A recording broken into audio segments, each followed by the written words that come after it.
The world is on fire. Even before a global pandemic, there were murmurings of world crises and growing dissatisfaction in how our planet's natural resources are wheeled and dealed and the inequality that stems from it.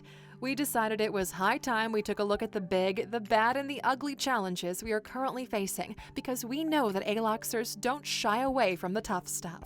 Welcome to Alux.com, the place where future billionaires come to get inspired. If you're not subscribed yet, you're missing out. So, here's a brief summary of 10 of the biggest challenges the world is facing. Number 1. The wage gap. Women and people of color have gotten the short end of the stick for, well, forever. A great way of demonstrating this is the wage gap. This shows the difference in earnings between women and people of color compared to men and white people doing the exact same job.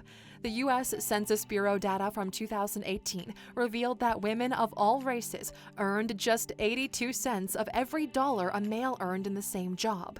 So the gender wage gap is 18 cents. However, that's not where it ends. That was the average. Asian women earned 90 cents per dollar, while Hispanic or Latina women earned just 54 cents on the dollar. Can you imagine doing the same job and knowing that the white male next to you is earning double? The truth is, the wage gap affects all of us. Until this gets sorted out, we won't be attracting the best person for the job. Number 2. Sustainable development and climate change.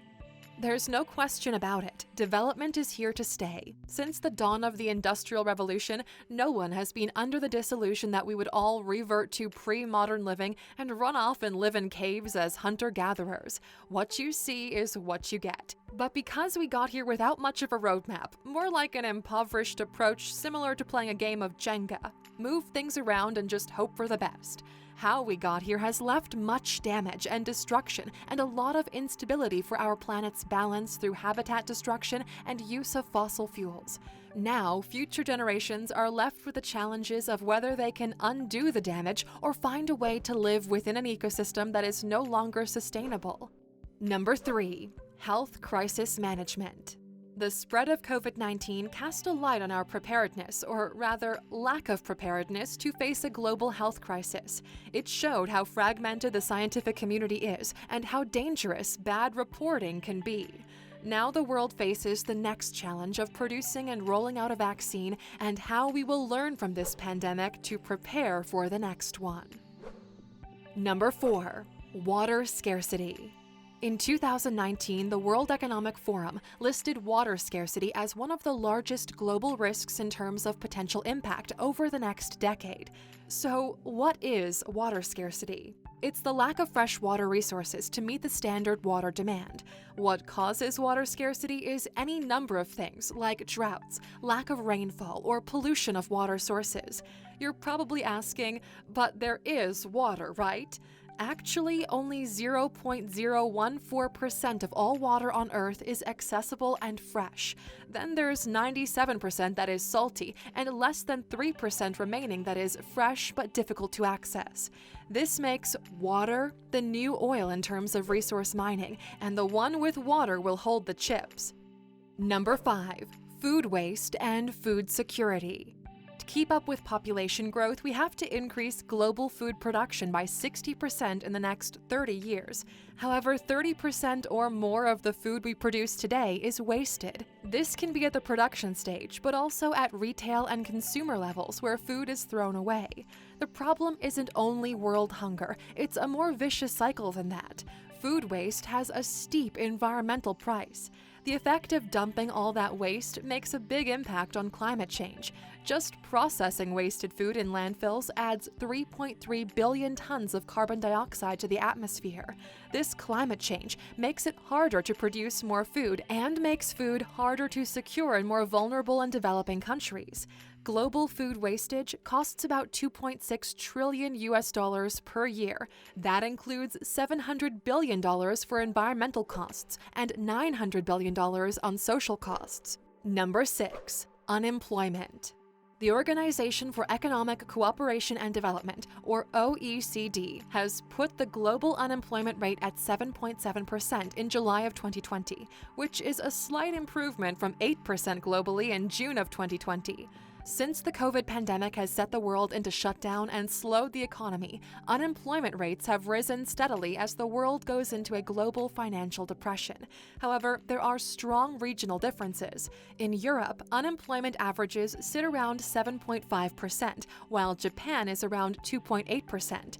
The US and Canada were reporting employment as high as 10.5%, but luckily they've seen a fall in temporary layoffs, which is pushing the unemployment rate down to 10.2% in Canada and 8.4% in the US since mid-year 2020. The more notable differences in unemployment are between the developed and developing nations. South Africa, for example, has an unemployment rate of 28%, but official data hasn't been released of the effect of COVID on job losses, estimated to be 2.2 million jobs lost in the second quarter of 2020 alone. Number 7. Rich-poor gap. Believe it or not, scientists say that a gap between the rich and poor began 7,000 years ago.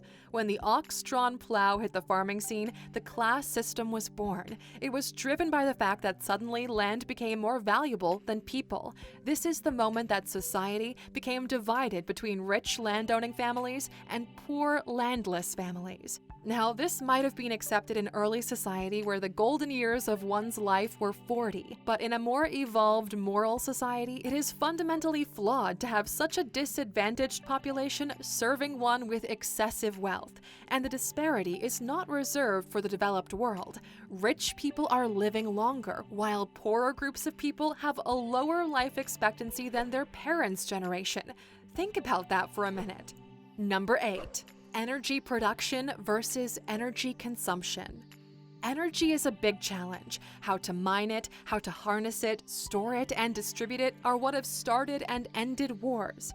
Energy production is also one of the leading causes of greenhouse gas emissions that lead to global warming and climate change. And while there have been some advancements in switching to more energy-efficient devices like electric cars and LED light bulbs, that's only the tip of the iceberg where energy is being consumed. We need to completely restructure our reliance on fossil fuels and design closed-loop energy systems if we're going to maintain the standard of living we are used to and keep access to power at the flip of a switch.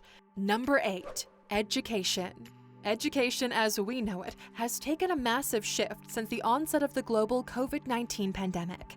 Many schools and tertiary institutions have been forced to close to help stop the spread of the virus, and while it might seem obvious to just move schooling online, that's not possible in poor or underconnected communities. This is driving an even larger wedge between the educated levels of privileged communities and the disadvantaged communities. College enrollment is also down in many nations, and if you're a first-time college student, it's somewhat understandable that you might delay being a freshman until after the pandemic so you can at least experience the college social life. But the trouble is that this also means that in 3 to 5 years from now, there'll be a whole lot less graduates entering the job market with critical skills like nursing, engineering, teaching, and so on. So there's potential for a skills deficit in many countries. Number 10. Echo chambers and social media polarization. How does social media bring out the worst in most people?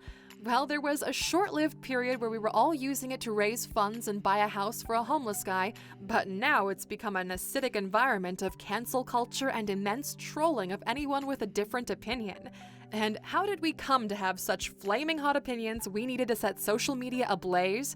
It all started with the need for social media sites to keep us scrolling for longer by suggesting content they knew we liked. In no time at all, we'll have watched 30 videos back-to-back all about the Illuminati and have already joined several chat groups and signed a bunch of petitions and bought a t-shirt. The danger is it's driving us all further and further away from people with varying opinions that might help us find a healthy middle ground to our beliefs. So, Aluxers, what's been your biggest challenge of 2020? Share with us and our community in the comments. And of course, you stuck with us until the end, you know what that gets you. A bonus. The world hasn't been this connected since the days of Pangea. Before we were 24/7 connected via the interweb, it didn't bother us much how people were treating factory workers in a foreign land, or whether corrupt governments rigged elections, or if the shark and dolphin population was suffering because of poor fishing practices. We ate our fish fingers in ignorant bliss. But now that we know, we realize how we, the consumer, are complicit in these crimes. You can't unsee, unhear, or unknow what we know, and as a global community, we are moving toward a need for a creed of global ethics. Not necessarily the kind that's driven by any organization like the United Nations. Those are too political, and that doesn't always equate to a consensus. Finding a middle ground for our new connected planet is going to be the biggest global challenge of them all. Thanks for watching, Aluxers. We value your support and likes, and we have more videos for you. All you have to do is subscribe.